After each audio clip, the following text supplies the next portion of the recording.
अस्सलाम वालेकुम। Lecture 23 start करते हैं जी। आज खैर से कोई नया काम नहीं कर सके, जो सोचा था वो भी नहीं हो सका। वैसे तो टेस्ट 1 मैंने डिस्कस किया, टेस्ट 2 मैंने डिस्कस किया, प्लान किया था मैंने कि पियानो वाला सवाल मैं क्लास में सॉल्व करूंगा, बोर्ड की वो तरफ खाली रह गई, नहीं हो सका। तो बहरहाल पियानो वाला सवाल डिस्कस किया, डिस्कस करके बच्चों का भी होमवर्क करें। होमवर्क के अंदर 3 बड़े सवाल और एक एमसीक्यू आपका संडे पे जा रहा है। 3 बड़े सवाल कौन कौन से हैं? एक आपका टेस्ट 1 का क्वेश्चन 1 है, ये बेसिकली किताब से ही उठाया हुआ था सवाल, क्योंकि किताब भी आपके पास थी नहीं, तो पहले दोनों टेस्ट में मेरे पास मौका था, मैंने वहां से सवाल उठाए। ठीक है जी। एक ये आपका सवाल होमवर्क में है, अभी मैं वहां से सवाल नंबर लिखवा देता हूँ। दूसरा टेस्ट 2 का क्वेश्चन नंबर 1 जो है, फाइनल वो जो IS 16 का नोट बनाना था, वो पिछली से पिछली अटेम्प्ट का आई कैप का परिचय का सवाल है। पिछली से पिछली अटेम्प्ट का आई कैप का सवाल है। ठीक है जी। अच्छा जी, नेक्स्ट वीक से आप सुन लें, कोई टेस्ट नहीं देगा तो मैं अब 2 टेस्ट हो गए काफ़ी होता है, तो मैं फिर तो आपको ज़्यादा मुनासिब रवैये से पेश नहीं आऊँगा उसके साथ, इसलिए मेहरबानी करके अगले हफ्ते टेस्ट दीजिएगा। आज कुछ नया नहीं किया, मंडे को इंशाल्लाह होपफुली हम IAS 36 जो है उसको स्टार्ट कर लेंगे। 3 से 4 दिन का स्टैंडर्ड है, लेकिन उसको 5-6 दिन लगा लेंगे, क्योंकि IAS 16 में कुछ पेंडेंसीज होती हैं छोटी छोटी, जो मैं साथ साथ करवाता रहता हूँ, क्योंकि वैसे 22 लेक्चर्स आप ज़ाहिर पढ़ के आए हैं तो बंदा बोर हो जाता है एक काम कर करके। इस वजह से इंशाल्लाह मंडे को हम होपफुली स्टार्ट कर देंगे IAS 36 impairment of assets. Test number 1 आपके साथ डिस्कस करने लगा हूँ जी। सबसे पहले क्वेश्चन नंबर 1 जो था, इसकी रिक्वायरमेंट थी pass prepare journal entries for the year ended 30 June 2014 and 2015। ठीक है जी। अब भाई जो बोलेगा उसको मैं क्लास से बाहर निकाल दूंगा। ठीक है जी, काफी होगी। अच्छा, Paristan enterprises was incorporated on 1 जुलाई 2012। ये 1 जुलाई 2012 पर मारज़ वजूद में आई थी। ठीक है, तो ये 1 जुलाई 2012 क्या है जी? Date of purchase. कोई भी एसेट इससे पहले नहीं खरीदा गया होगा ना, तो डेट ऑफ परचेज होगी ये एसेट्स की। आगे बढ़ते हैं। The company depreciates is property plant equipment on straight line basis over their useful life. It uses revaluation model for subsequent measurement of PPE and has a policy of revaluing these after every 2 years। ठीक है जी।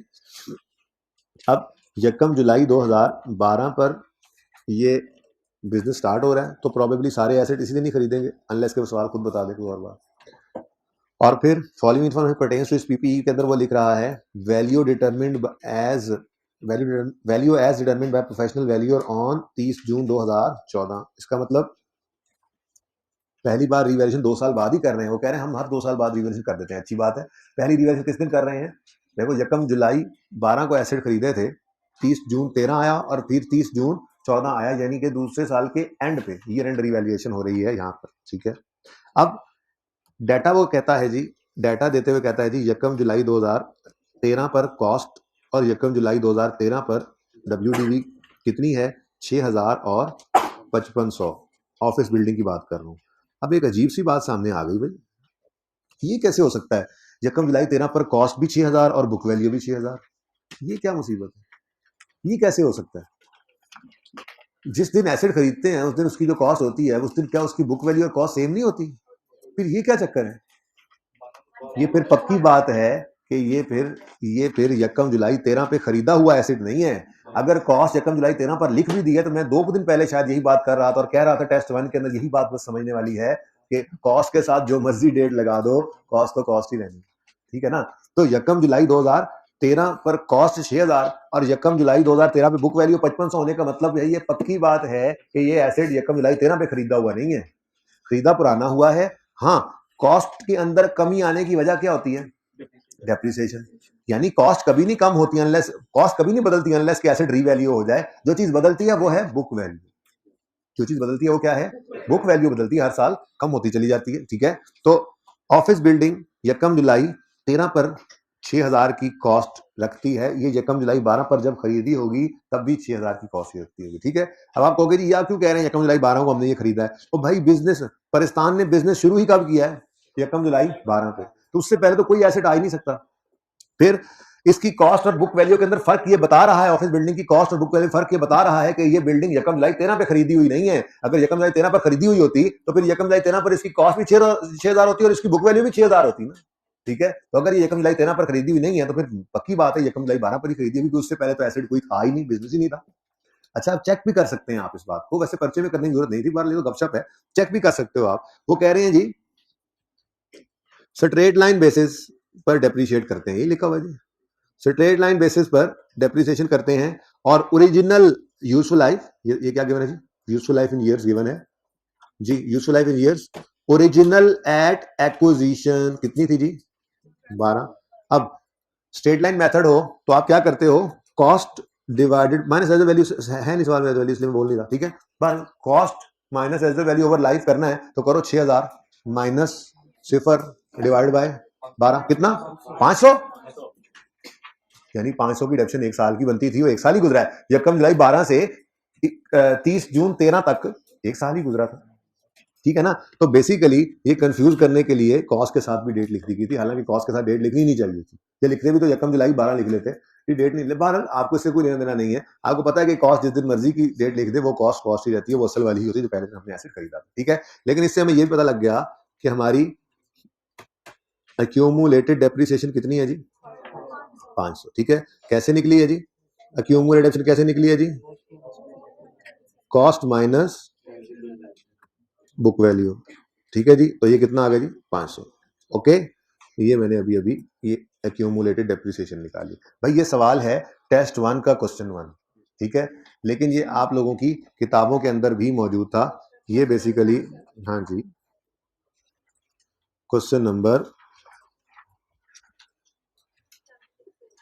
ये, तो ये मैंने discuss करके बच्चों को पिछली क्लास में कह दिया है कि ये आपका अब होमवर्क होगा। खैर वर्किंग ही इसमें मसला था, वर्किंग तो मैंने एक कर दी है, कोई मसला नहीं है, एंट्रीज करना, बहरहाल रिवीजन हो जाएगी जरा, ठीक है, आपके सवाल को दोबारा करोगे। रूटीन हमारी बहरहाल यही होगी जैसे आज हो रहा है कि टेस्ट से अगले दिन हम जो है वो टेस्ट को डिस्कस करते हैं, सारा लेक्चर ना भी करें तो बहरहाल एक दिन, लेकिन मैं सोच रहा हूँ शायद हम जो है वो ट्यूजडे का दिन रख लें टेस्ट की डिस्कशन का, ऐसी दिल में आ रही है, क्यों, क्योंकि आज से पहले कभी ऐसा हुआ नहीं कि मेरा टेस्ट जुमे वाले दिन हो, इस दफा जुमे वाले दिन टेस्ट आ गया।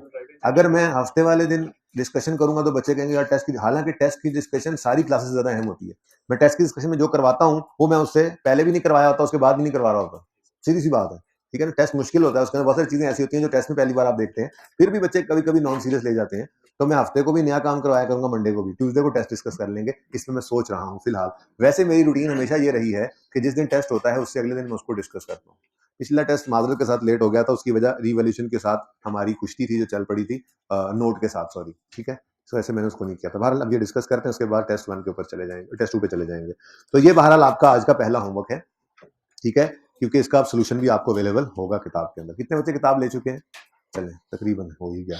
अच्छा अब सुने, पेज 76 क्वेश्चन नंबर 7, ये आपका होमवर्क है, लेकिन पहले इसको मैं डिस्कस करूँ, ये वही सवाल है, बस मैंने नाम बदल दिया था, ये सहूलत मुझे बुक के आने से पहले पहले अवेलेबल थी, मैंने अवेल कर ली, ठीक है ना जी। टेस्ट मैंने किताब से उठाकर सवाल बना दिए, कौन सी बुक बच्चों के पास होनी है, तो इसलिए जरा नाम शाम बदल दिया, किसी के पास पुरानी पड़ी हो तो उसको पता ना लग जाए, काम चल गया। अब आगे तो फिर नए नए सवाल ही आएंगे, बुक तो अब आपके पास आ चुकी है।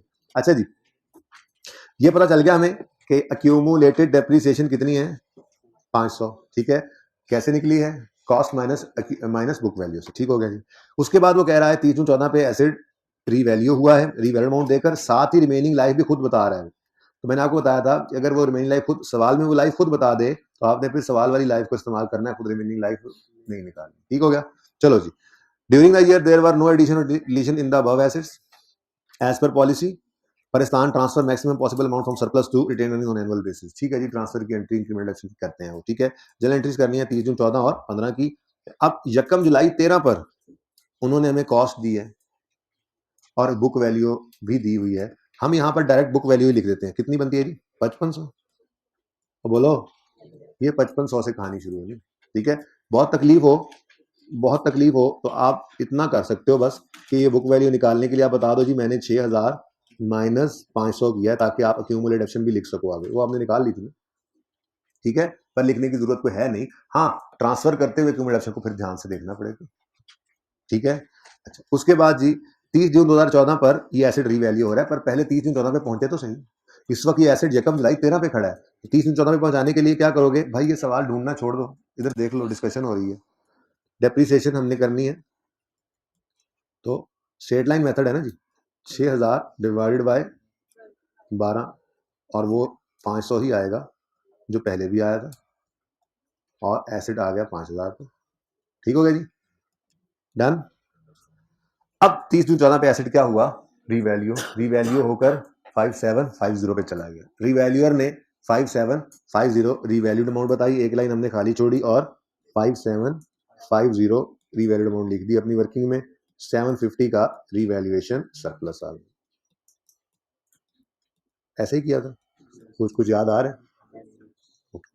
अच्छा जी, उसके बाद अब 14 और 15 दोनों साल की दोनों साल की एंट्रीज करनी है, तो फिर 15 के साल में रीवैल्यू तो नहीं हो रहा, लेकिन डेप्रिसिएशन तो आएगी। ठीक है, तो डेप्रिसिएशन की कैलकुलेशन करनी है। 5750 को डेप्रिशिएट करना है रिमेनिंग लाइफ पर, और वो रिमेनिंग लाइफ सवाल ने खुद बता दी। मैंने आपको कहा था कि अगर रीवैल्यू की रीवैल्यूड अमाउंट को मान रहे हो तो उसकी गिवन लाइफ को भी मान लो, फिर लाइफ खुद से निकालने की जरूरत नहीं है। उल्टा आसान सवाल था ये तो। डिवाइडेड बाय 8 और 750 डिवाइडेड बाय 8 जी।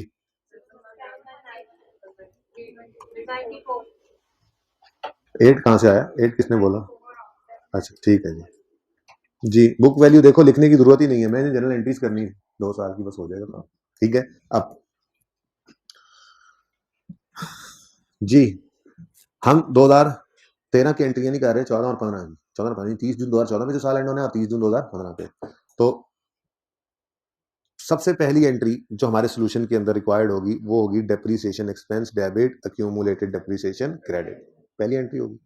दूसरी एंट्री, अब 30 जून 14 की ये डेप्शन हमने चार्ज की, तो 30 जून 14 पे एसेट आके खड़ा हो गया। अब ये एसेट क्या होना है? रीवैल्यू। तो 30 जून 14 पे खड़े होकर पहले ट्रांसफर की एंट्री और फिर सरप्लस लॉस की रिकॉर्डिंग की एंट्री। अब ट्रांसफर के लिए हमने वही पुराने उसूल, रीवैल्यूएशन के दिन खड़े होकर, ये मैंने बुक वैल्यू लिख दी है तभी तो मैं परेशान हो रहा हूँ, ये रीवैल्यूड अमाउंट था, है ना? तो मैं परेशान हो रहा था, मुझे मिल नहीं रही थी ये रीवैल्यूड अमाउंट। रीवैल्यूशन के दिन, ये ऐसे कहते थे ना हम कि जी रीवैल्यूशन के दिन खड़े होकर हम देखेंगे ये एसेट अपनी जिंदगी में कभी पहले रीवैल्यू हुआ? उसका जवाब है नहीं। अगर ये एसेट कभी रीवैल्यू नहीं हुआ 30 जून 14 पे खड़े होकर, तो इसके अक्यूमुलेटेड एक्शन अकाउंट के अंदर यकम जुलाई 13 डेट ऑफ परचेज से नहीं, यकम जुलाई 12 डेट ऑफ परचेज से 30 जून 14 तक की डिडक्शन इकट्ठी हुई पड़ी होगी। अब यकम जुलाई 12 से 30 जून 13 तक की डिडक्शन कितनी है? 500, ये 12 वाली और 513 वाली। ठीक है, तो ये 500 जो ओपनिंग में पड़ी थी, और ये 500 जो भी थोड़ी देर पहले आपने एंट्री पास की है, ये टोटल बन गई 1000 रुपए की डेप्रिसिएशन है, अक्यूमुलेटेड एक्शन है जो ट्रांसफर करनी है। तो ये एंट्री यहाँ वर्किंग में नजर नहीं आती। ये दूसरी एंट्री आपकी पेपर पे होनी थी, accumulated action debit acid credit 1000 से। तीसरी एंट्री इस साल की होनी थी एसिड डेबिट और रीवैल्यूएशन सरप्लस क्रेडिट। बस ये साल क्लोज, फिर डेप्रिशिएट नहीं करना था। फिर 15 वाला साल आना था। 15 वाले साल के अंदर आपने पहली एंट्री पास करनी थी depreciation expense debit accumulated action credit, और चौथी entry revaluation surplus debit retained earnings. यानी आपके सोल्यूशन में टोटल 1 2 2 नजर नहीं आ रही, 1 2 3 4 5 एंट्रीज होंगी। ठीक है, ऐसे ही आपने 100% सेम आपने करना था ये फैक्ट्री बिल्डिंग के लिए भी हो जाएगा। और बेसिकली तो ये 3 एसेट से एक वेयर हाउस भी था जो मैंने उड़ा दिया था। नंबर मैंने सेम ही रखे 12। ठीक है, हाँ, लेकिन आप चूंकि पहला टेस्ट था, थोड़ी आसानी देने के लिए, आपको थोड़ा रिलैक्स करने के लिए एक एसेट मैंने कम कर दिया था। ठीक है, तो अब घर पे आपने टेस्ट के सवाल की बजाय ये वाला सवाल कर लेना, इसमें तीनों एसेट्स को देख लेना। जिस एसेट की वर्किंग करें साथ उसकी जर्नल एंट्रीज बना ले, फिर नेक्स्ट पे जाए या पहले वर्किंग। देखो, है तो ये पैटी इश्यूज, ठीक है, लेकिन बच्चे पता नहीं इनमें क्यों कंफ्यूज होते हैं। रिक्वायरमेंट बेहतर होती है पहले सफे पे लिखने, यानी आप हेडिंग दें जर्नल एंट्रीज, उसके बाद फिर अगले सफे पे आप उसकी वर्किंग स्टार्ट कर दें, 2 सफे छोड़ दें। और अगर आपको लगता है कि नहीं मैनेज होगा तो कोई मसला नहीं है, क्लियरली लिखें फैक्ट्री बिल्डिंग की हेडिंग, फिर उसकी जर्नल एंट्रीज, और फिर उसकी वर्किंग, फिर आगे वर्किंग, इस तरह से कर सकते हैं। बेहतर वाला ये है कि आपको नजर आ रहा है कि 3 एसिड्स की 5-5 एंट्रीज करनी है, 4-5 तो होंगी ही, आप 2 सफे जोड़ दें, तीसरे से वर्किंग शुरू कर दें। मसला क्या? ठीक है, वर्किंग इकट्ठी रखें, रिक्वायरमेंट को पहले लिखा करें, वर्किंग को बाद में किया करें, कोशिश ये किया करें। ठीक है, ड्यूरिंग द ईयर अबव। अच्छा ठीक है जी, ये हो गया, हो जाएगा ये क्वेश्चन। लो जी, क्वेश्चन नंबर 2 जो है ये 99% सेम था, like Akmal brothers. Akmal brother वाला सवाल याद है? उसमें भी पहला पॉइंट जो था उसमें ओपनिंग बैलेंसेस गिवन थे, फिर एक एक्सचेंज की ट्रांजैक्शन थी जिसमें ओल्ड और न्यू दोनों की फेयर वैल्यू गिवन थी, फिर एक एसेट बेचा था जिसकी बुक वैल्यू गिवन थी, कॉस्ट मिसिंग थी, बस एक नई चीज आई कैप ने डाल दी और वो था कॉस्ट डिटर्मिनेशन। एक नया एसिड खरीदा है और डिफरेंट कंपोनेंट्स कॉस्ट के उसके डाल दिए इसमें।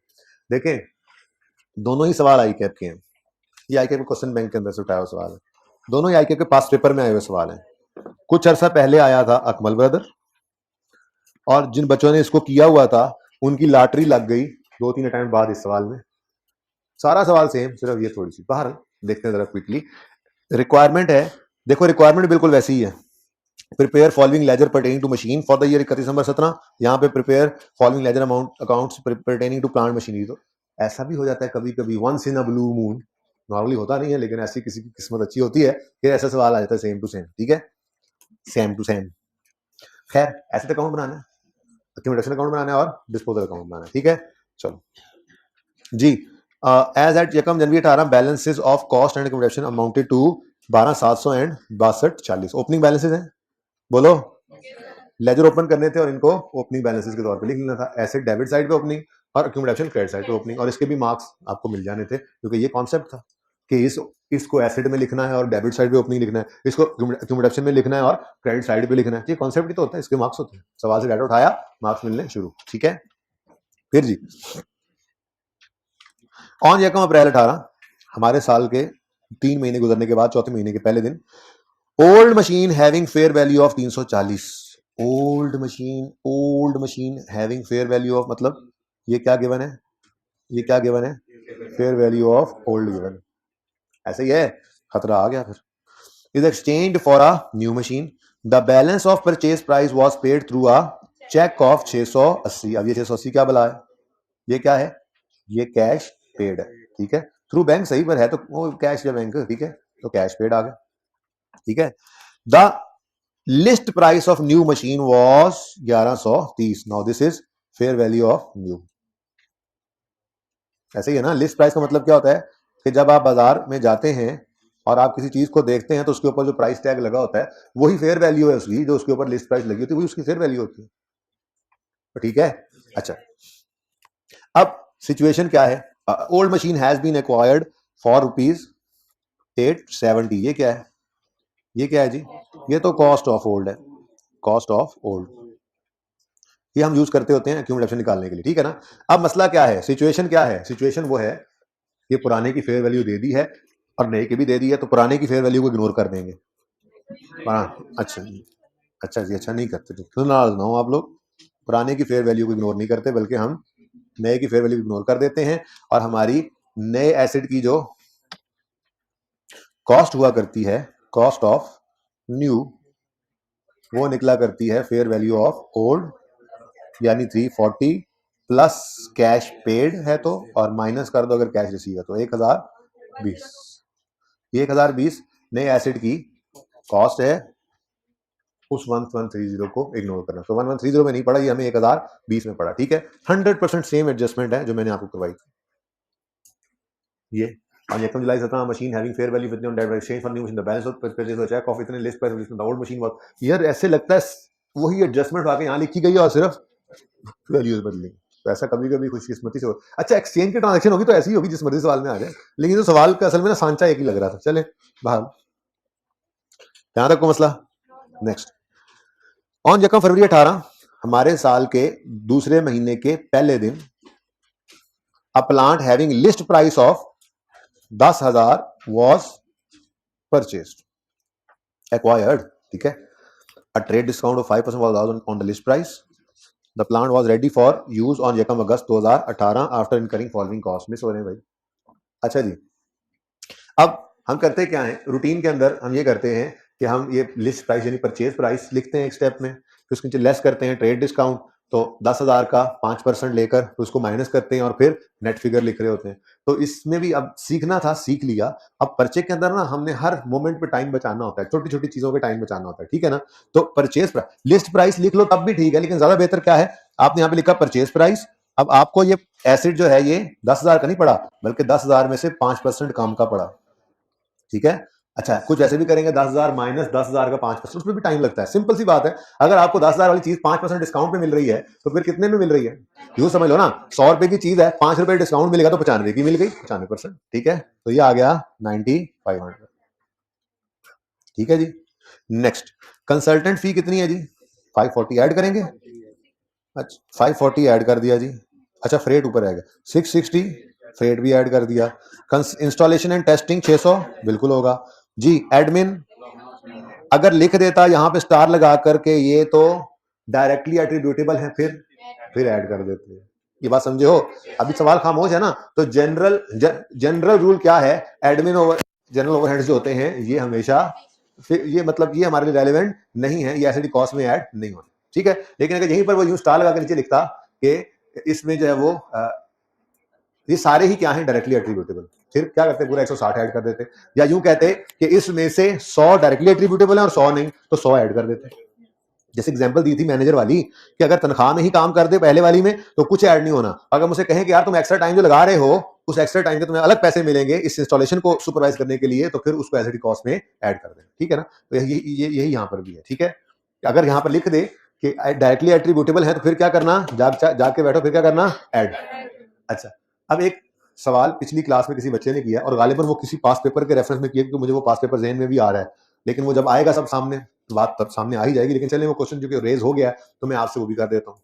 उस स्टूडेंट ने ये पूछा कि यूं लिखा हो कि पिछले साल, मिसाल के तौर पे पिछले साल एडमिन और जनरल ओवरहेड से 120 रुपए, इस साल एडमिन और जनरल ओवरहेड्स इंक्रीज होकर हो गए 160 रुपए, तो क्या हम ये समझेंगे कि ये 40 रुपया इस प्लांट की वजह से इंक्रीमेंटल है? समझेंगे? खामोशी केस में क्यों समझेंगे जी? महंगाई भी तो हो जाती है, बिजली कितनी महंगी हो गई है, पेट्रोल कितना महंगा हो गया है, ओवरहेड्स कितने ज्यादा बढ़ गए हैं, ठीक है। तो खर्चे वैसे महंगाई की वजह से भी तो बढ़ सकते हैं। तो ये कह देना सिंपली, सवाल ने लिख दिया कि ये 2000 कौन सा साल, 18, सवाल ने कहा जी 17 के अंदर जनरल ओवरहेड्स थे 130 रुपए और 18 में ये जनरल ओवरहेड्स हो गए हैं 160 रुपए। तो हमने कहा लगता है ये कैसे प्लांट की इंस्टॉलेशन पे कुछ पैसे लगे होंगे। अभी खामोशी केस में हमने खुद से अज्यूम नहीं करना, क्लियरली वो कह दे डायरेक्टली एट्रीब्यूटेबल तो फिर ऐड करेंगे, वरना नहीं करेंगे, ठीक है। और सही है। स्टाफ ट्रेनिंग जो मर्जी, स्टाफ ट्रेनिंग के बारे में कहता भी रहे तो प्लांट की, यार ये प्लांट चलाने के लिए ट्रेन कर रहे हैं, इसके बगैर नहीं। स्टाफ ट्रेनिंग के बारे में आपने कोई उसूल डायरेक्टली एट्रीब्यूटेबल वाला नहीं करना, बस स्टाफ ट्रेनिंग देखते जाओ, एक्सपेंस हो, ठीक है ना। उसको आप कंट्रोल नहीं कर सकते एम्प्लॉय को। और ओपनिंग सेरेमनी शुरलियां पटाखे नहीं ऐड करने, ठीक है। तो ये सारी चीजों को लिख कर ऐसे डैश लगाना, या ऊपर टोटल कर लो 600 के नीचे और उसके नीचे अंग्रेजी में लिख दो admin overheads, staff training and opening ceremony are not made part of cost of asset, या ये लिख दो अंग्रेजी में या फिर ऐसे डैश लगा दो, ठीक है। दोनों ही सही है। या तो आप क्या करो, यहां टोटल कर दो, टोटल हो गया, नीचे एक लाइन अंग्रेजी में डालो, क्या, admin and general overheads comma staff training comma opening ceremony are not made part of cost of asset, cost of asset निकाल दो, ठीक है। या यूं लिख के बता दो या फिर यूं लिख के बता दो, दोनों ही चीजें, ओके जी। स्टूडेंट है क्यों ऐड करें आप बताएं? पेट्रोल भी जरूरी है, या बिजली के बिल पे, बिजली के कनेक्शन पे चलना है तो बिजली का बिल भी आना वो जरूरी है, बगैर बिजली के चल सकता है प्लांट, ऐड करते हैं एसिड कॉस्ट में। अब मैं समझाता हूँ, बात सुने। पहली बात तो ये है, ये जनरल बात है कि एसिड जब रेडी टू यूज हो जाए उसके बाद वाले सारे खर्चे हम एसिड कॉस्ट में नहीं डाल सकते, एक्सपेंस आउट करते हैं उनके हिसाब से, ठीक है ना। लेकिन स्टाफ ट्रेनिंग तो स्पेसिफिकली एक ऐसी अलग चीज है, स्टाफ ट्रेनिंग और एडवर्टाइजमेंट आइए 38 FA2 में भी जाकर पढ़ोगे, इनको तो कभी भी एसिड कॉस्ट का, यहाँ पे पीपीई का पार्ट नहीं बना रहे ना, वहां पे इंटेंजिबल की कॉस्ट का पार्ट नहीं बना देगा I38। तो क्या कहते हैं, ये कोई एसिड है ही नहीं। स्टाफ ट्रेन किया, अगले दिन भाग गया, रोक सको तो रोक लो, भाग गया, ठीक है। स्टाफ ट्रेनिंग कर दी आपने, वो उसको रोक सकता ही कोई नहीं है, वो चला गया। अब क्या उससे फायदा आया? लगी है ना, एक्सपेंस करो, इसीलिए कह रहे हैं एक्सपेंस करो, एसिड ना बनाओ। आप कैसे कह सकते हो कि अगले 5 साल ये हमारे पास रह के हमें फायदा देगा, वो अगले 5 दिन ना रहे ट्रेनिंग करके, ठीक है, समझ रहे हो। आपको नहीं जी हम बॉन्ड साइन, मैंने बात की है पहले ये क्लास में, हम बॉन्ड साइन करवा लेंगे जी, हम कहेंगे 5 साल से पहले छोड़ करके तो 50 लाख देके जाओगे, वो जहां जा रहा है उन्होंने 50 दे देना, मैं कहा तू आजा, ट्रेन हुआ ना, आजा तू, 50 हम देंगे यार, कोई मसला नहीं है। तो जाने वाले को कोई नहीं रोक सकता, इसलिए स्टाफ ट्रेनिंग को कभी भी एसिड नहीं, ऐसे ही एडवर्टाइजमेंट है, कसमें उठा रहे हैं मार्केटिंग वाले, कसम उठवा लो, इतना फायदा होगा, आप कहोगे यार कोई फायदा नहीं, बस खर्चा है। Advertisement is an expense. क्यों? आप जो मर्जी कर लो, आप कस्टमर को कंट्रोल नहीं कर सकते इश्तेहार चलाने के बाद, यार तुम्हें यही करना है, ठीक है ना। कन्विंस करने की कोशिश की जा सकती है, मजबूर कोई नहीं किया जा सकता कस्टमर को, आप जो मर्जी कर लो एडवर्टाइजमेंट मार्केटिंग में, ठीक है, लेकिन कस्टमर की मर्जी जो होगी करना उसने वही है। हाँ, ये अलग बात है कि इन खर्चों में कोई अक्रूवल प्रीपेमेंट का कॉन्सेप्ट आ जाए तो वो फिर वो अक्रूवल प्रीपेमेंट का अलग कॉन्सेप्ट, जैसे एडवर्टाइजमेंट आपने अगले 5 साल का इश्तेहार चलाने के लिए पैसे आज ही दे दिए, तो वो फिर एडवांस वो प्रीपेड एक्सपेंस है, वो अलग चीज है। फिक्स एसेट की पीपीई की कॉस्ट का पार्ट इनको कभी भी नहीं बनाना, ठीक है। वैसे बात हुई थी पहले, नींद से उठ के आपने पूछ ली जी। 11,300 जी बच्चों, ये है एसेट की कॉस्ट नए वाले की, इसको एसेट अकाउंट में डेबिट करेंगे। क्लियर है, सबको क्लियर है? आगे same adjustment on 31 October another machine was sold for इतने, इट वाज एक्वायर्ड ऑन यकम January and had net book value of इतने ऑन यकम जनवरी 18। सही है, ये देखो मैंने इसलिए साथ खोला, ये देखो a machine acquired on having net book value of इतने on January 17 was sold for इतने 30 अप्रैल, कॉस्ट ऑफ डिस्पोजल 5000। वैसे ही एडजस्टमेंट, इसलिए कह रहा हूं कि पूछना मत कैसे करनी है, करवाया हुआ सवाल क्लास के अंदर, ठीक है जी। बताएं को मसला, टेस्ट 1 इज ओवर जी, बोले जी बेटा। सर क्या कहना जी, क्वेश्चन कोई क्वेश्चन नहीं है या तरह ना कराया करो।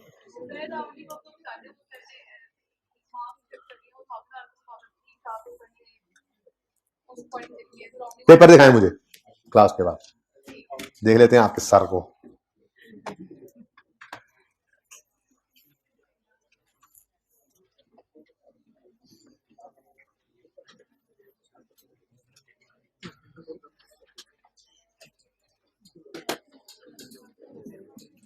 जी बच्चों,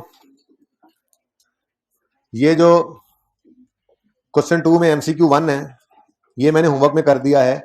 बेसिकली ये आपकी किताब के अंदर जो मौजूद एमसीक्यू है नंबर 6 है आई थिंक,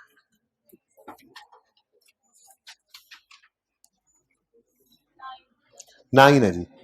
ये भी आपके होमवर्क में चला गया, ठीक है जी, लेकिन मुश्किल नहीं है, मुश्किल नहीं है। सुन ले, एक छोटा एमसीक्यू मैं करवा देता हूं। पेज नंबर है बुक का 139। पहले मैं एमसीक्यू 2 करवा देता हूं, अप्रोच इसमें पता लग जाएगी आपको, ठीक है, तो फिर ये एमसीक्यू भी आप कर लेंगे। अच्छा जी जी, building is revalued upward by 2 million. तो ये 2 मिलियन क्या है? रीवैल्यूड अमाउंट है, ये 2 मिलियन रीवैल्यूड अमाउंट हो गई ना। सर अपवर्ड लिखा रीवैल्यूड सरप्लस ही है ये, डाउनवर्ड लिखा होता तो फिर असल बात ये नहीं, आप यूं कहो कि इसने लिखा हुआ है रीवैल्यूड अपवर्ड या डाउनवर्ड जो भी हो बाय इतने रुपए, जिससे ये पता लगता है कि ये इस सवाल के अंदर रीवैल्यूड अमाउंट नहीं थी, इस सवाल के अंदर ये रीवैल्यूएशन सरप्लस थी। और अगर यूं लिखा होता building is revalued downward by 2 million, तो ये क्या होता है? रीवैल्यूएशन लॉस, ठीक है। तो ये थोड़ा सा मसला था इधर, ठीक है। पहली बार ऐसा देखा, ऐसा सवाल पहले देखा नहीं था टेस्ट के अंदर, अक्सर चीजें पहली बार देखता है बंदा। तो कहने का मतलब ये कि थोड़ा सा एंटीसिपेट करना आना चाहिए, ध्यान से सवाल को पढ़ना होता है। जैसे जैसे कितने बच्चों ने नोट के सवाल में टोटल का कॉलम बनाया था? हाथ खड़ा करें, बता दें। पिछली क्लास में थे, पिछली क्लास में भी थे, सुनो पिछली क्लास में भी थे, इधर भी हैं, हाइब्रिड में भी हाथ खड़ा करें। टोटल का कॉलम बनाया था नोट में, टोटल का कॉलम बनाया था 1 2 3 4, टोटल सवाल ध्यान से पढ़ा करें, पिछली क्लास में ज्यादा थे, ठीक है, जिन्होंने टोटल का कॉलम बनाया था। चुप चुप और चुप कर जाओ।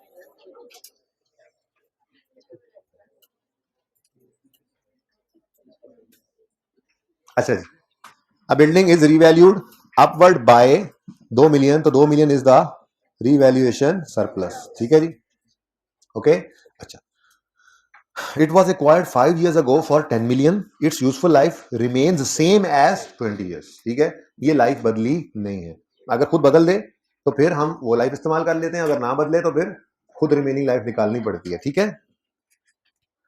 अच्छा जी, अब कॉस्ट इसकी जी 10 और अक्यूमुलेटेड ऑप्शन निकालनी पड़ेगी 10 डिवाइडेड बाय ओरिजिनल लाइफ कितनी थी जी? 20, और कितने साल पहले इसको खरीदा था? वो कह रहा है 5 साल पहले, तो कितना आंसर आता है? 2.5 जी।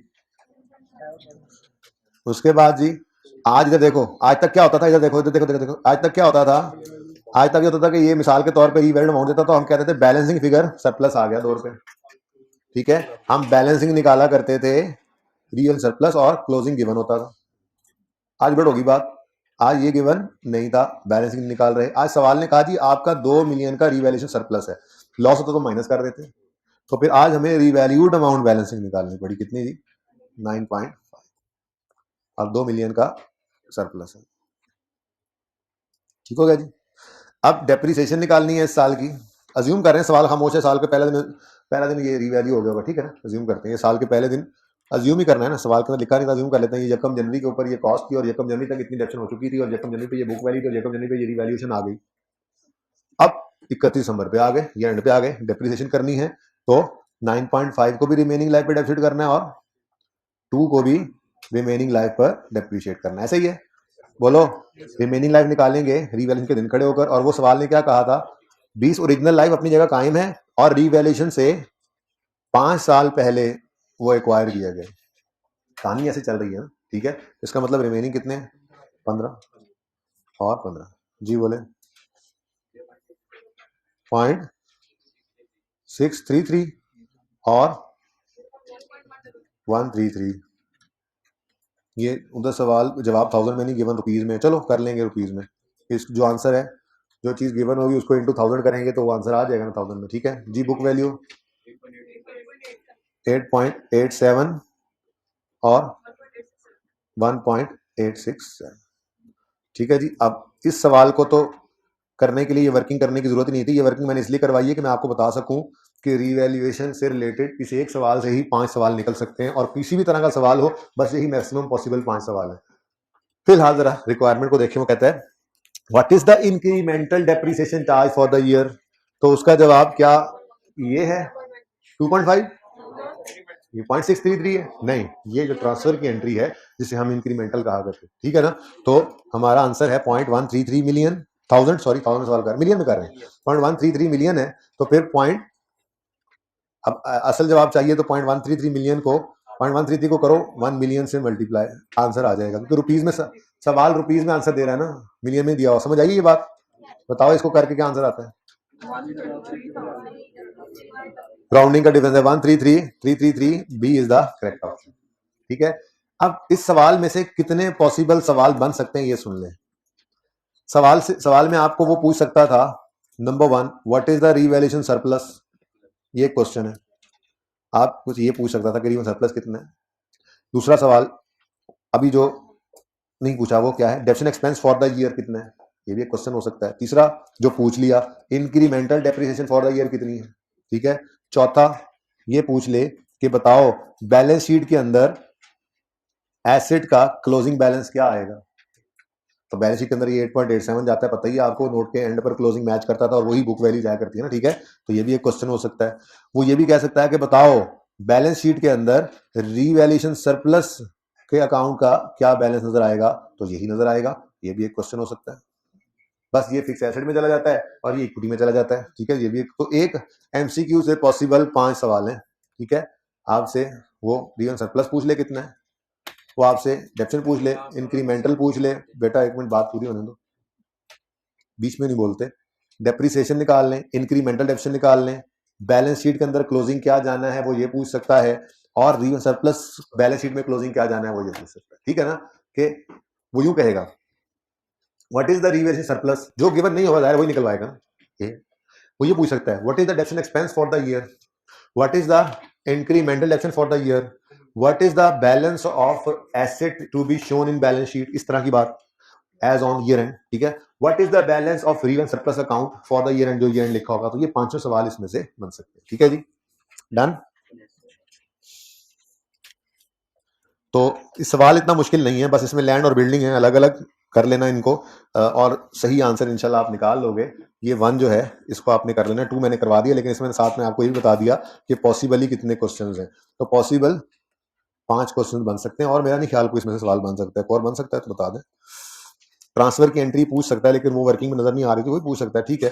बहरहाल आपको पता है नॉर्मली ये मेन 5 सवाल पूछ सकता है, पूछ लिया करता है, ठीक है, ओके। अच्छा जी, ये एमसीक्यू 1 मैंने आपको बता दिया, ये आपका एमसीक्यू नंबर 9 है, इसको आपने घर पे ट्राई करना है बगैर सोल्यूशन देके, ठीक है। तुम्हें सवाल की समझ आ गई, वेट किया करो थोड़ा सा बेटा, मैं डिग्गा नहीं लगा सी, ठुड्डा डंगी ना दिया करो।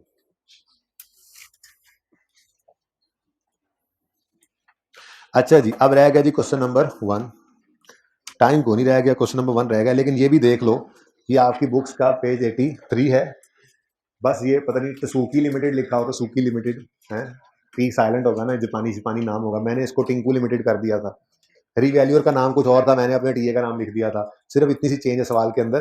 तो बहरहाल सवाल मैं सारा डिस्कस करूंगा आपके साथ, लेकिन घर पे जब ट्राई करेंगे तो सोल्यूशन आपको यहां से मिल जाएगा। ओके,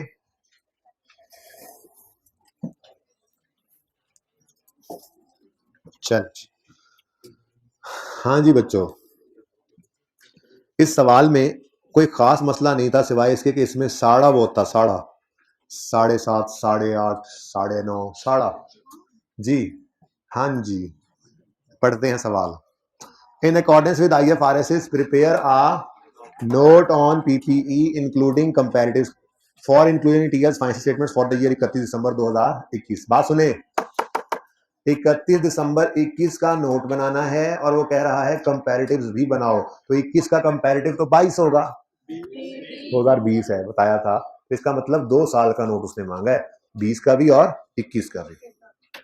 अब 2 ऑप्शंस थे आपके पास। ऑप्शन नंबर 1, आप एक सफे के ऊपर 21 का नोट बनाएं और अगले सफे के ऊपर 20 का नोट बनाएं।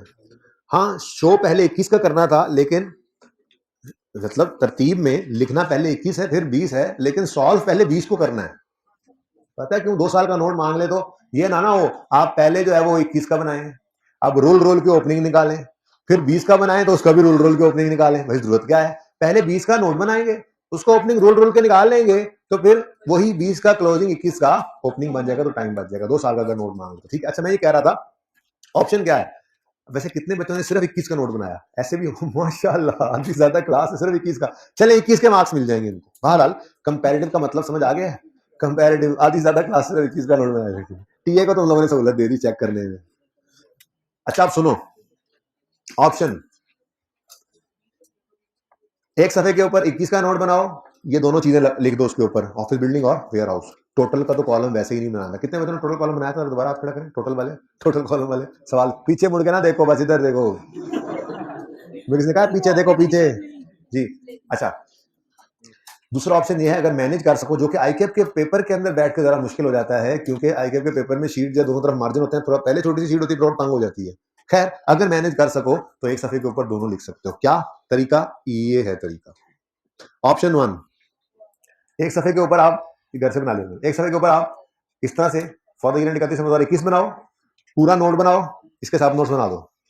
अगले सफे पे दूसरे तीसरे सफे पे जाके, ठीक है, फिर आप अच्छा सब नोट्स 2 साल के मांग लेना, सब नोट सिर्फ 1 साल के बना लेना, जो करंट होता है, जो रिसेंट ईयर होता है ना, सब नोट से उसी साल के बना लेना। ओके, 2 के बन सकते हैं वैसे, मसला कोई नहीं है, लेकिन आप वक्त बचा लो, 1 के बना लो। अच्छा सुनो, एक सफा इसके ऊपर 21 का नोट आ गया, दूसरा सफा उसके ऊपर 20 का, 22 नहीं है, 22 हमारे पास है ही नहीं, ठीक है जी।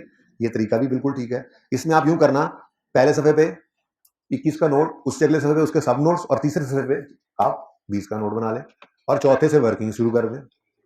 दूसरा ऑप्शन ये था कि आप इस तरह से कर लें, एक ही सफे के ऊपर आप इस तरह से मैनेज कर लें, फॉर द ईयर 31 नंबर 21 ही लिखें, और उसमें 21 और 20 4 कॉलम्स बना लें। टोटल तो वैसे नहीं बनाना था, दोनों में से जिस तरह से मर्जी आप चलना चाहें, ये दोनों ही ठीक है, ठीक है। टाइम बच जाता है इसमें, जरा अगर थोड़ा महारत हो नोट बनाने में तो ये काम किया जा सकता है, ठीक है, लेकिन इसमें जरा गलती के चांसेस ज्यादा हो जाते हैं, कंफ्यूज हो सकते हैं, लेकिन उसका तरीका भी बताता हूँ करना क्या है, उसमें भी करना क्या बता देता हूँ, ठीक है। तो ये दोनों ऑप्शन मौजूद थे, ठीक है। अब बच्चों, कुछ बच्चों ने तो कहा जी ऑप्शन छोड़े, हमने सिर्फ 1 साल किया था, टेंशन ही कोई नहीं। खैर, ये समझ आ गया जी, ये बात समझ आ गई सबको? जी स्टूडेंट,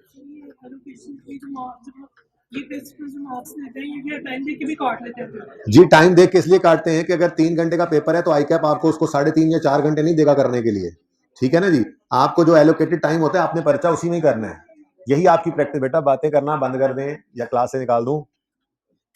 अच्छा जी, भाई साहब, आपको अगर 3 घंटे का पर्चा करना है तो वो 3 घंटे में ही करना है, 15 मिनट रीडिंग टाइम है, ठीक है। आपको 3.5 घंटे कोई भी नहीं देगा, आईकैप के पेपर में 3.5 घंटे किसी ने नहीं देने, बात समझ रहे हो, ठीक है ना। अब ये मसला यहां से शुरू होता है, और फिर आईकैप का पर्चे से निकल के बच्चा क्या कहता है, पेपर पूरा अटेम्प्ट ही नहीं हुआ, 70% अटेम्प्ट हुआ, 75% अटेम्प्ट हुआ, सर पेपर बहुत लेंथी था। नहीं, आदत ही नहीं है।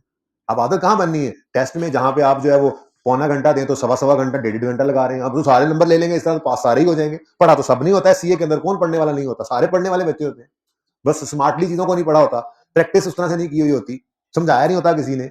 अब वो वाली बात यहाँ पे तो ना करें आप अप्लाई। ठीक है, 1.5 घंटा। अगर आपका सवाल पौने घंटे में होने वाला है, अगर 1.5 घंटा आपको टेस्ट में दिया जाए तो सारी क्लास पास हो जाए, तो 1.5 घंटा नहीं होता। इसलिए जो एक्स्ट्रा टाइम लेगा उसके मार्क्स डिडक्ट होंगे। आपको मैंने डे 1 से एक चीज की आदत डाली है कि मार्क्स इंटू 1.8 करो और सवाल के ऊपर लिख लो। मिसाल के तौर पे मैंने मार्क्स इंटू 1.8 किया और मेरे सवाल का टाइम निकला आधा घंटा 30 मिनट, ठीक है। अब मेरे सामने घड़ी है, मैंने इस पे देखा, इस पे इस वक्त 10:35 है, मैंने यूं करके लिख लिया सवाल के ऊपर ही। अब दोबारा मुझे सोचने की जरूरत नहीं पड़ेगी। जब भी मैं देखूंगा घड़ी के ऊपर 11:05 में से इतना टाइम रहता है, सवाल कर रहा हूं, सवाल सामने लिख लो। ये तरीका है, ये तरीका बता रहा हूं आपको, ठीक है ना।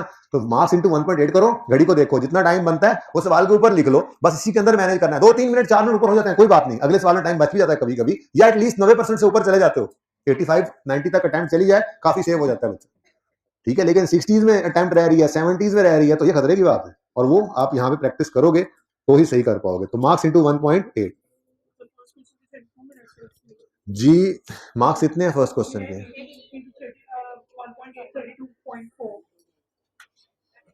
जी, इसका मतलब यही होगा, ठीक है। अच्छा जी सुने, इस सवाल के अंदर ना नोट जो बनाना था ना, नोट, अगर आप इस फॉर्मेट पे हैं, फॉर्मेट बनाने के 1.5 से 2 मिनट और फिर नोट बनाने के भी 1.5 से 2 minute, not more than this. सिर्फ मेहनत थी तो वर्किंग में थी, वर्किंग के अंदर ही सारा कुछ गड़बड़ होना था या नहीं होना था। तो उस वर्किंग में 5-7 मिनट लगा के हम वो वर्किंग कर लेते बच्चे में, तो बाकी फिर काफी हद तक आप फिगर सही उठा ही लेनी थी आपको, ठीक है। बहरहाल वर्किंग किसी के सही ना भी हो तो फिगर वो फिर भी काफी सही ओपनिंग सही उठाए होंगे, उसमें सवाल से देख के उठाता होता है बंदा, ठीक है। और फिर एक जगह गलती हो तो फिर गलती पे गलती के नंबर नहीं कटते, ये मत सोचा करें। आगे जब सवाल, जिसने सवाल जारी रखा उसको मार्क्स जरूर मिलेंगे इंशाल्लाह, ठीक है। चले, अच्छा जी, अब मैं ऑफिस बिल्डिंग मैंने करवा दिया बच्चों को, क्योंकि बिल्कुल सेम है। उल्टा वेयर हाउस जो है वो थोड़ा सा कम लाइफ वाला है, तो इसको 1 साल और कम करना पड़ेगा आपको। मैंने फैक्ट्री बिल्डिंग की पूरी वर्किंग करवाई है और इसका नोट डिस्कस कर लिया, ठीक है। उसके बाद वेयर हाउस तो खुद ब खुद ही डिस्कस हो जाएगा, ठीक है। अब सुनो additional information, TL uses revaluation model for subsequent measurement, अच्छा, and accounts for revaluation net replacement, अच्छा, वही जो हम करते हैं। Next, TL transfers maximum possible amount from surplus to retained earnings on annual basis, वही surplus debit retained earning credit, वही।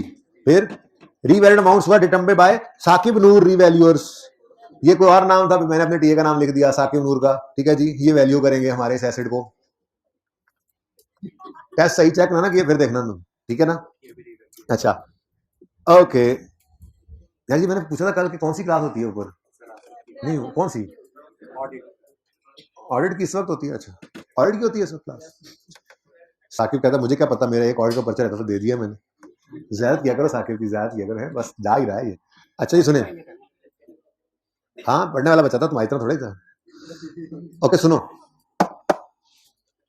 Note बनाना शुरू करते हैं। लेकिन मैं वो कहा था, चाहे जर्नल एंट्रीज मांगे, चाहे लेजर्स मांगे, चाहे नोट मांगे, सबसे पहले काम हमें वर्किंग करनी पड़ती है, वर्किंग कर लेते हैं। 1 जुलाई 2017 पर एसेट खरीदा है, कॉस्ट है इसकी 96 और लाइफ है 16 साल, और वो रीवैल्यू हो रहा है जाकर पहली बार 1 जनवरी 19 पर, ठीक है। तो पहले 1 जनवरी 19 तक ले जाते हैं, फिर उसके बाद की बाद में देखेंगे, ठीक है। तो 1 जुलाई, अच्छा बड़ा मसला है वैसे, ये मसला पहली बार देखा, एक सवाल में आया था उम्र लिमिटेड, मैंने कटवा के मैंने कहा था फिर करेंगे इसीलिए नहीं करवाया था कि टेस्ट में आए, ठीक है। करवा लेता, हालांकि मैं कोई बात मसला तो नहीं था, बता ही देता, लेकिन जबानी बताया था थोड़ा सा कि ऐसे करेंगे, बट ठीक है सवाल कर लेंगे, वो करने लगे, वही करने लगे। वैसे पियानो वाला सवाल मैंने इसीलिए करवाना था, लेकिन पियानो वाला सवाल ना हो पाया, कोई बात नहीं, टेस्ट में आपने ट्राई किया। अब जो जिंदगी भर आपको याद रहेगा ये कॉन्सेप्ट, इससे ऐसा कोई सवाल आपको याद नहीं रहेगा इंशाल्लाह। कुछ बच्चे आके परेशान हो, कहते हैं सर हमसे सवाल हो नहीं रहा, पहली बार टेस्ट में नहीं हो। भाई यही तो मेहनत करनी है, आपको क्या लगता है प्लेट के अंदर रख के सवाल दें आपको? असल आसानी किसमें हो, मैं स्टूडेंट को भी यही कहा था, कल स्टूडेंट मुझे मिलने आए कि असल आसानी क्या लगती है आपको, पूरा सवाल सर क्लास में आप सॉल्व कर दें, हम उसको देखेंगे, नोट करेंगे, समझेंगे, घर जाके हम उसको दोबारा करेंगे और कहेंगे वाह वाह वाह वाह, सारा सवाल जबरदस्त हो गया, तो कोई कमाल ना हुआ। मैंने थोड़ी सी बात बूत करके कहा सवाल करके आना, और आपने उस सवाल को अपने तौर पे 60-70% कर लिया, मेरे हिसाब से ये उस जैसे सवाल जो पहले किया उस जैसे 10 सवालों से बेहतर है ये एक सवाल करना। तो ये अप्रोच है, आपने दिमाग को इस्तेमाल करना सीखना है। चलें, 1 जुलाई 2017 पर कॉस्ट है जी 96, अच्छा जी 96। अब मसला ये है कि 31 दिसंबर 17 आया, ईयर एंड 31 दिसंबर है ना, और 96 को हमने डिवाइड किया, उसकी लाइफ थी कितनी 16 साल, ठीक है, 96 को डिवाइड किया 16 से। अब यहाँ पूरा साल ये इस्तेमाल नहीं हो रहा, अगर ये पूरा साल इस्तेमाल नहीं हो रहा तो पूरा साल डेप्रिसिएशन भी नहीं करनी, ये सालाना डेप्रिसिएशन। जब ईयर से डिवाइड करते हैं ना तो पर ईयर डेप्रिसिएशन आती है, ठीक है, इनटू, बताएं आंसर 93। अच्छा अब सुनो, रीवैल्यू हो रहा है यकम जनवरी 19 पर, अभी दूर है कहानी, तो 31 दिसंबर 18 आएगा। अच्छा अब डेप्रिसिएशन के लिए पर्चे में कोई जरूरत नहीं दोबारा वर्किंग करने की, नजर आ रहा है कि 6/12 अगर हाफ डेप्रिसिएशन 3 आई है तो फुल ईयर 6 होनी है, लेकिन चलो अभी पर्चे में आप ये शॉर्टकट लगा लेना, मैं समझाने के लिए लिख देता हूँ, मेरे जैसे भी को बैठे होते हैं। तो ये पूरा साल, ठीक है, क्योंकि पूरा साल इस्तेमाल हुआ है, यहाँ फ्रैक्शन हमने नहीं लगाया। ओके जी, डन हो गया। 87। अब ये 18 ओवर हुआ, अब 19 शुरू हो रहा है। इस सवाल के अंदर start of the year revaluation थी, ऐसे ही है, 19 शुरू होने लगा, 87, एक लाइन खाली छोड़ी, रीवैल्यूड अमाउंट लिखी, और रीवैल्यूड अमाउंट सवाल में गिवन है कितनी जी, देखो आई कैप का सवाल अद्दा पजद्दा सही हो जाए, जैसी चीज पहले पढ़ी भी ना हुई और एकदम से आ जाए, तो ये कॉन्फिडेंस होता है, और क्या होता है। ठीक है, तो मैं खुद को भी टेस्ट करता हूँ बच्चों को आईक्यू का सवाल खुद से बगैर पढ़ाए टेस्ट में देकर कि यार पढ़ा हुआ है, देखो कहाँ पहुंचे हुए हैं, ठीक है ना। जी रीवैल्यूड अमाउंट कितनी है जी, 116, 116, तो 116 लिखा हमने, और सरप्लस कितना आ गया जी 29, 29, तो 29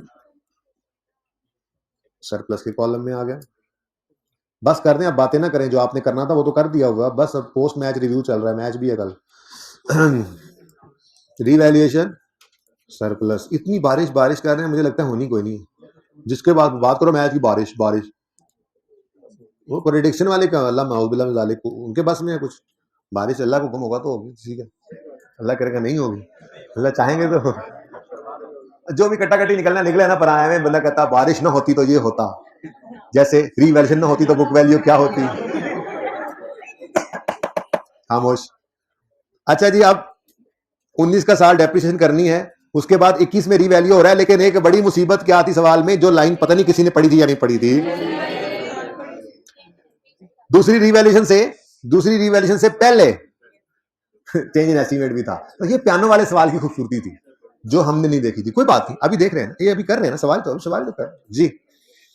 तो फिलहाल तो 31 दिसंबर 19 पर चलते हैं। अब ये पहली बार होने जा रहा है, जरा देखिएगा, डेप्रिसिएशन करनी है, प्लीज बेटा बातें नहीं ना प्लीज, पता नहीं कहाँ खा के आनी हो नाश्ते से जी, बेटा आज तो मैंने भी नहीं किया होगा, आज मैंने डॉक्टर पे जाना है, उसने कहा था खाली पेट आना है, क्या बताऊं। अच्छा जी, रिमेनिंग लाइफ निकालनी है मेरे दोस्तों, और निकालेंगे रीवैल्यूएशन के दिन खड़े होकर। अब बड़े ध्यान से तो देखो, पहली बार होने जा रहा है ये काम, यकम जुलाई 17 को एसिड खरीदा था, 31 दिसंबर 17 तक आधा साल गुजरा, 31 दिसंबर 18 तक एक साल, तो टोटल कितना 1.5, ओरिजिनल लाइफ थी 16 में से निकल गया 1.5, तो बाकी बच गया 14.5, यही कह रहा था, सारा मसला साढ़े का है इस सवाल में। डिवाइड करेंगे 14.5, कितने बच्चों ने ऐसे ही किया था, 14.5 ईयर्स ऐसे लिख दूंगा, ठीक है जी, और 29 को भी जरा फुल लिख लेना जरा, 29 डिवाइडेड बाय, बेटा बातें क्यों कर रहे हो यार आप लोग, क्यों यार ऐसे करते हो जी। 8 और 2, कोई क्वेश्चन है तो पूछे। हाँ क्या 2.5, यकम जुलाई 17 से 31 17 तक 6 महीने गुजर गए, अरे 31 दिसंबर 18 तक 1.5 साल गुजर गया, तो रिमेनिंग लाइफ किस दिन करनी है, असी remaining life rate of revaluation पे खड़े होकर निकालते हैं, ठीक है, तो डेट ऑफ रिवैल्यूएशन है यकम जनवरी, 31 दिसंबर पे तो कभी नहीं निकालते थे, यही तो शुरू दिन से सिखा रहा था, और मौका आने पे भूल गए आप, आगे मैंने नाश्ता नहीं किया जी। बुक वैल्यू और, अच्छा भाई किसी के जहन में ऐसा तो नहीं आता सुन तो लो कि ये डिवाइड बाय 14.5 किया है तो फ्रैक्शन भी लगाएं। ऐसा नहीं होता, ये लाइफ से डिवाइड किया हुआ है। लाइफ से डिवाइड करने पर डेप्रिसिएशन एनुअल ही आती है। एक छोटी सी एग्जांपल दिल में आ रहा है कि करें? अच्छा, ऐसे उस्ताद पढ़ाना चाह रहा है, बच्चे नहीं पढ़ना चाह रहे, ये जमाना भी आना था।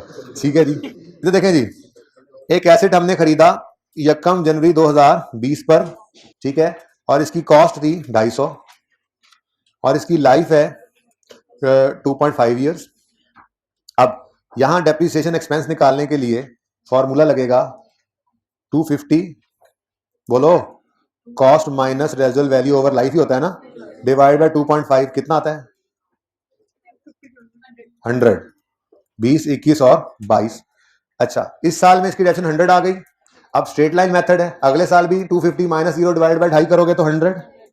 तीसरे साल में भी ऐसा ही होगा, लेकिन फर्क सिर्फ ये आएगा कि तीसरे साल में इसने पूरा साल चलना ही नहीं है, तो जब डिवाइड बाय 2.5 करेंगे तो ये एनुअल डेप्रिसिएशन देगा 100, हम कर देंगे 6/12, तो ये कितना बन जाएगा? 50। तो 2.5 से डिवाइड करने का मतलब ये कतन नहीं है कि ये को आधे साल की या पौने साल की या सवे साल की डेप्रिसिएशन निकली है या साल से ज्यादा की निकल आई है, हमने उसको साल पे लेके आना, ऐसा कुछ नहीं होता। जब आपने ईयर से डिवाइड करना है तो ईयरली डेप्रिसिएशन में आना।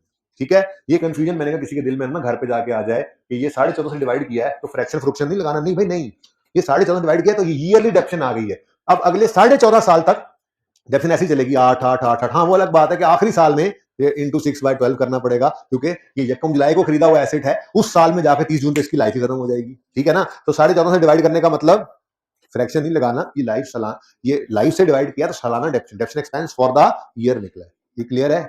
कोई कन्फ्यूजन तो नहीं है? कोई कन्फ्यूजन नहीं है? कन्फ्यूजन? अच्छा, अब इधर देखो, 31 दिसंबर 19 का मतलब होता है 1 जनवरी 20 भी, और इस दिन क्या हुआ है? एस्टीमेट में चेंज आया है। अब जब हमने, देखो अगली रिवीजन तो 21 में होनी है ना, मसला यह है कि 31 दिसंबर 20 की डेप्रिसिएशन निकालते हुए पुरानी लाइफ और पुरानी रीवैल्यूड अमाउंट अब इस्तेमाल नहीं हो सकती थी। अगर आपको उसूल याद है, खुदा ना खास्ता अगर याद रह गया तो, वो क्या था? रिवैल्यूएशन के दिन खड़े होकर बुक वैल्यू निकालते हैं, वो अवेलेबल है, और रिवैल्यूएशन के दिन खड़े होकर रिमेनिंग लाइफ निकालते हैं, वो उसने खुद दी हुई है। ठीक है, तो रिवाइज यूजफुल लाइफ ऑन 1 जनवरी 2020, काफी बहस हुई पिछली क्लास में, नतीजा कोई नहीं निकला उसका।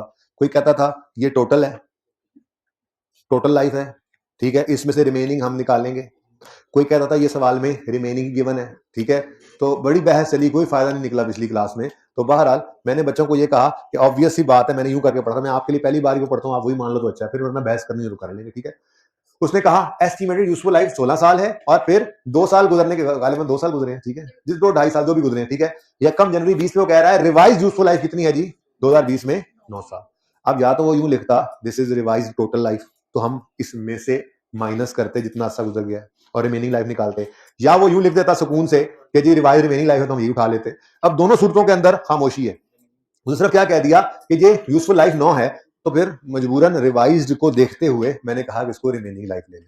कुछ बच्चे ये कह रहे थे नहीं जी नहीं, इसको हम टोटल समझेंगे कि टोटल लाइफ इतनी रह गई है, और उसमें से खैर से ये 6 महीने और ये 1 साल और 2 साल गुजर गए हैं, हम जी ये करेंगे कि हम 9 में से 2.5 निकाल कर 6.5 से डिवाइड करेंगे। तो मैंने उन्हें कहा जी नहीं, मैं तो वैसे नहीं करना तेरा आपको, मैं तो 9 से डिवाइड करूंगा। ठीक है, तो बहरहाल ये लफ्ज लिखा होता है ना रिवाइज यूजफुल लाइफ, ठीक है, इसके अंदर उसने ना टोटल लाइफ लिखा था ना रिमेनिंग लिखा था। तो बहरहाल मुझे ऑब्वियस ही लग रहा था कि 1 जनवरी 2020 के ऊपर ये बातें हाइब्रिड में भी ऐसे ही हो रही हैं आज, जैसे यहाँ फिजिकल में हो रही हैं। गैरती कोई नहीं बच्चों। अच्छा जी, 1 जनवरी 2020 पर वो कह रहा है रिवाइज यूजफुल लाइफ कितनी है? 9। तो ये रिवाइज यूजफुल लाइफ उसने दे दी है ना 9, बस इसको यूज कर लो चुप करके, ये ऑब्वियस बात ज्यादा। वैसे कितने बच्चों ने 9 ही लिया था रिमेनिंग? माशाल्लाह ऑब्वियस की तरफ ही गए हैं। कितनों ने 6.5 लिया? वो कौन कौन है? कोई बात नहीं, खैर है, आपकी गलती पे गलती के नंबर नहीं कटेंगे, यहाँ पे जो नंबर कटने हैं वो कट जाएंगे। साकिब आपके सामने मौजूद है, मैं उनके सामने बात कर रहा हूँ, क्योंकि आईकैप की आप जाके पूछ लो ना, मार्किंग का तरीका यही होता है। जिसने 6.5 यूज किया उसकी डेप्रिसिएशन यहाँ पे गलत हो जानी, यहाँ नंबर कट जाएगा उसका बस। ठीक है, उससे आगे फिर जो फिगर्स बुक वैल्यू निकलनी है वो क्या होता है? वो cost minus accumulation book value होती है, वो कॉन्सेप्ट होता है। फिर उससे आगे की फिगर्स यूज हो रही हैं, वो कॉन्सेप्ट अपनी अपनी जगह पे हैं, उनके नंबर आपको मिल जाएंगे। लेकिन यहाँ पर आपने बहरहाल सवाल की गिवन 9 वाली फिगर को ही यूज करना था। तो 108 डिवाइड बाय 9, 27 डिवाइडेड बाय 9। 12 और अब जिसने बेटा ये 9 नहीं लिया उसकी ये 12 की डेफिनेशन सही नहीं होगी, ये 12 की डेफिनेशन हमारे नोट में जानी थी, वहां फिगर गलत होगी, तो यहाँ पे 0.5 ये 1 मार्क कट जाएगा बस। लेकिन फिर उस नोट के अंदर कॉस्ट माइनस बुक वैल्यू निकालना है, कॉन्सेप्ट है वो, चाहे गलत फिगर माइनस होकर जो बुक वैल्यू निकली है नई वाली वो उसके नंबर मिलेंगे, ठीक है ना, गलती पे गलती के नंबर नहीं कटा करते। अच्छा जी बच्चों 96 और 24 ये राउंडिंग का डिफरेंस किसका मार्क्स किसके कटे हुए राउंडिंग के, यहाँ किसी ने मुझे कहा था राउंडिंग के मार्क्स कटे हुए हैं इधर, और आपके भी, आप दोनों पेपर लेके मेरे पास आइएगा, साकिब भी आ जाएंगे पेपर की अभी क्लास के बाद, ठीक है साकिब, देख लेते हैं ना कि क्या हुआ मसला, कि कॉन्सेप्चुअली मिस्टेक थी या राउंडिंग का। अच्छा जी अभी सवाल पूरा नहीं हुआ, चल रहा है अभी 21 का साल आया, ये आखिरी साल है हमारा जिस तक नोट बनना है, बस इस साल में वर्किंग खत्म हो जाएगी, लेकिन पहले रिवैल्यूएशन हो रही है। तो 1 जनवरी 21 पर एक लाइन खाली छोड़कर रीवैल्यूड अमाउंट, रीवैल्यूड अमाउंट कितनी है जी तुसी, ठीक है 1 जनवरी 21 पर ये आ गया तुसी, इतना थोड़ा लॉस आया कि सरप्लस को खा ही नहीं सका, सरप्लस ही बाकी बचा, सुभान अल्लाह शेर बन गया, इतना थोड़ा लॉस आया कि वो सरप्लस को खा ही ना सका और बाकी भी सरप्लस ही बचा, ठीक है जी।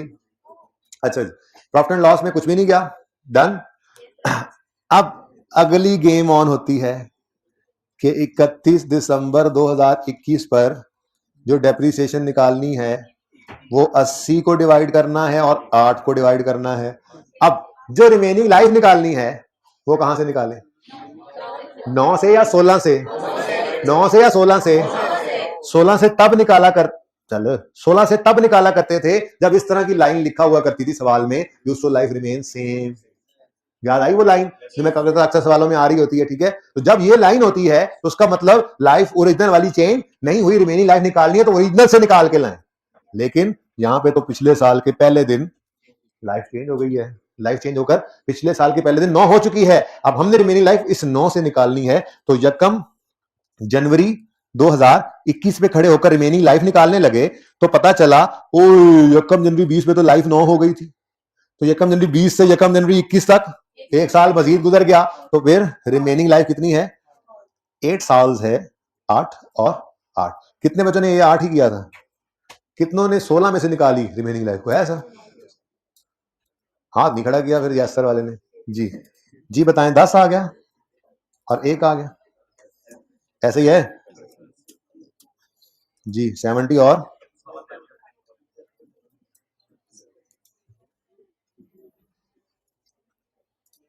लो भाई।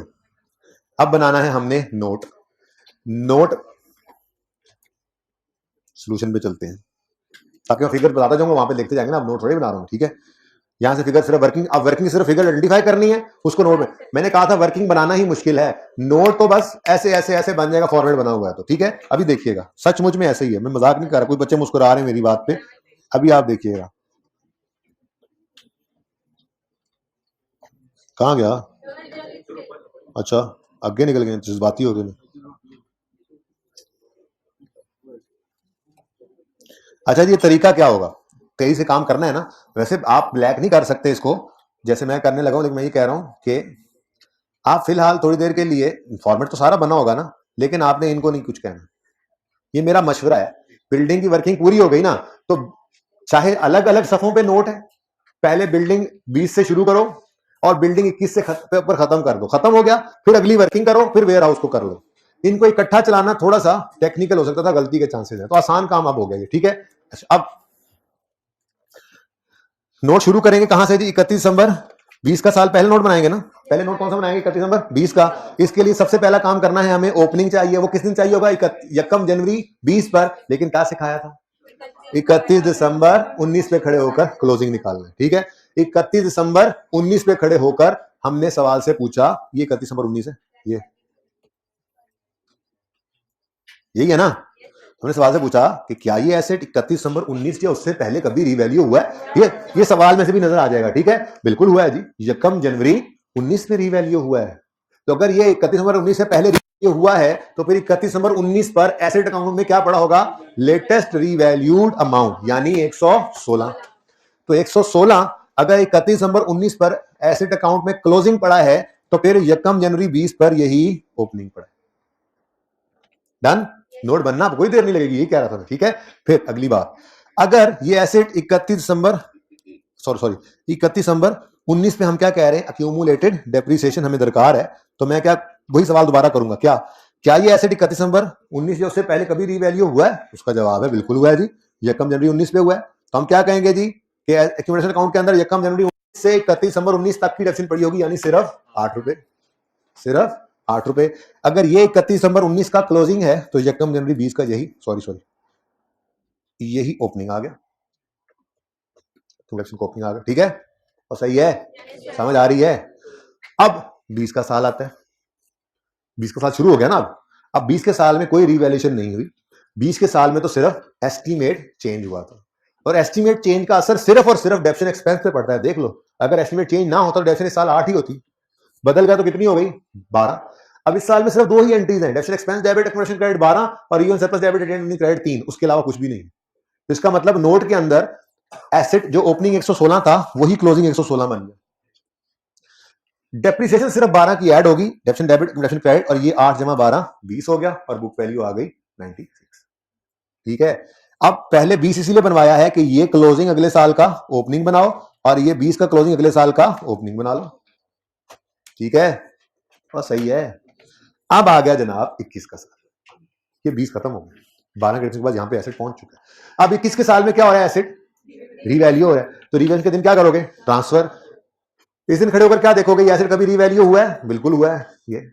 तो यहां से लेकर यहां तक की डेप्रिसिएशन कितनी है, 8 जमा 12, और नोट में भी नजर आ रही है ये 20, तो ठीक है। तो 20 की अमाउंट को क्या कर दो, transfer, oh sorry, accumulation debit asset credit. उसके बाद सरप्लस या लॉस आया तो मैंने कहा था इसको छुपा लो, ठीक है।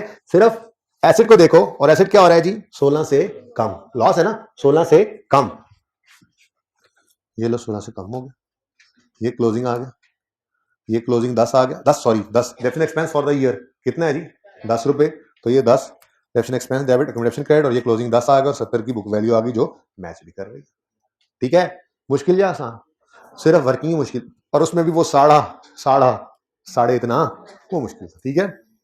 अच्छा, अगली बात, ऐसे ही वेयर हाउस के लिए आपने जो है वो काम करना है, और इसी तरह से चल लोगे, अब तो चल लोगे ना। वेयर हाउस तो उल्टा 1 साल कम वर्किंग है इसलिए, ठीक है। मैंने छुट्टी नहीं दी, अभी चल रही है क्लास।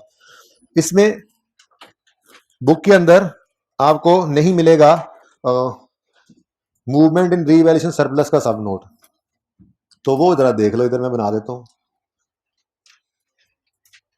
अच्छा, मैंने आपसे अर्ज किया था कि अगर आपको मल्टीपल ईयर्स का नोट मांग ले तो सब नोट सिर्फ रिसेंट वाले के बना देना, यानी 21 के। वैसे आप 20 और 21 दोनों का ये मूवमेंट बना सकते हो, कहोगे तो मैं दोनों की बना दूंगा। फिलहाल सिर्फ रिक्वायरमेंट कर लेते हैं जी, 31 दिसंबर 2021 के लिए मूवमेंट इन रीवैल्यूएशन सरप्लस क्या आएगी जी, ओपनिंग बैलेंस, और रोज भी हो सकता है और एडजस्ट भी हो सकता है। एडजस्टेड का मतलब क्या होता है, जो हुआ पड़ा है आज, लॉस आया प्रॉफिट को खा गया, ये रोज तो नहीं हुआ, कम हुआ, एडजस्टेड का लफ्ज कहते हैं इसको, ठीक है। उसके बाद ट्रांसफर्ड टू रिटेन्ड अर्निंग्स और क्लोजिंग, ठीक है बच्चों। चलो, कहां की वर्किंग हमारी, अच्छा वर्किंग उधर है जी। किस साल का सब नोट बना रहे हो, 21 का, वर्किंग ही आपको बनवाएगी ये भी, ठीक है।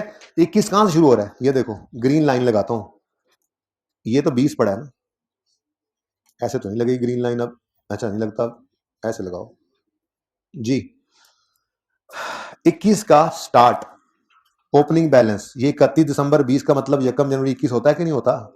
तो ओपनिंग बैलेंस कितना पड़ा था साल के शुरू में, 24, क्योंकि ओ भाई जान यार 31 दिसंबर 2021 का नोट बनाना है, तो ये ओपनिंग बैलेंस होगा 1 जनवरी 21 का, लेकिन उसूल वही है, इसको हम इधर का व्यू चला गया। अच्छा, अभी भाई इधर ही आ जाओ, जरा जल्दी से इधर ही आ जाओ, आज बच्चे कम है, जल्दी से आ जाओ इधर, ठीक है, जरा पॉज कर दें। अच्छा जी, मेरी हाइब्रिड क्लास का जरा चला गया था व्यू, उनको इधर बुलाने में टाइम लग गया। मैं ये कह रहा था कि 31 दिसंबर 21 का नोट बना रहे हो, उसूल आज भी वही है। क्या 31 दिसंबर 21 के नोट में ओपनिंग 1 जनवरी 21 का चाहिए तो कब निकालोगे? पिछले साल 31 दिसंबर 20 पे खड़े होकर। तो 31 दिसंबर 20 पे खड़े होकर ही मैंने देखा कि क्लोजिंग सरप्लस था 24। रीवैल्यूड सरप्लस का क्लोजिंग बैलेंस कितना था जी? 24। ठीक है। अब भाई अब अगर ये टीएस अंदर ना 1 मिनट आए तो मैंने देखा भी मतलब आए जा रहे हैं, जाए जा रहे हैं। थोड़ी देर के लिए बंद करते हैं, मसला होगा जरा उधर, बात पूरी करने में मुझे। दरवाजा आप लोग बेटा क्यों आए इधर? हाइब्रिड रूम में तो व्यू आ रहा है ना, दोनों हाइब्रिड में, फीमेल्स में नहीं आ रहा। अच्छा चले सुन ले फिर आप कम से कम 12 ये बात पूरी सुने, फिर मैं कल इसको रिपीट करूंगा आपकी क्लास में। सुने जी, 1 जनवरी 21 का ओपनिंग चाहिए तो 31 दिसंबर 20 पे क्लोजिंग निकाला, वो कितना निकला? 24। अब 24 31 दिसंबर 20 का क्लोजिंग है, ये 1 जनवरी 21 का ओपनिंग बन गया। फिर 24, उसके बाद इस 21 वाले साल में अरोज कुछ नहीं हुआ, बढ़ा नहीं है सरप्लस, बल्कि उल्टा कम हो गया। जिनको व्यू नहीं आ रहा वो अपनी वर्किंग के ऊपर गौर करें। 16 से सरप्लस कम हो गया तो 16 माइनस कर दें। फिर भी सरप्लस बच गया 8, तो उसमें से 1 रुपया ट्रांसफर हो रहा है और क्लोजिंग 7 आ गया। ये मूवमेंट इन रिवैल्यूएशन सरप्लस है। होमवर्क सुन लें ध्यान से। होमवर्क में ये क्वेश्चन नंबर 17 है ना जी, ये क्वेश्चन है। एक 11 क्वेश्चन है, एक क्वेश्चन 7 पियानो वाला दोबारा करना है। उसमें बस ये याद रखना कि चेंज इन एस्टीमेट साल के आखिरी दिन लिखा हुआ है, पर साल के पहले दिन लेकर आना। वो सवाल मैं करवा कर फिर आगे 36 शुरू करूंगा। जिंदगी के लिए तो कल होगी मुलाकात। अल्लाह हाफिज।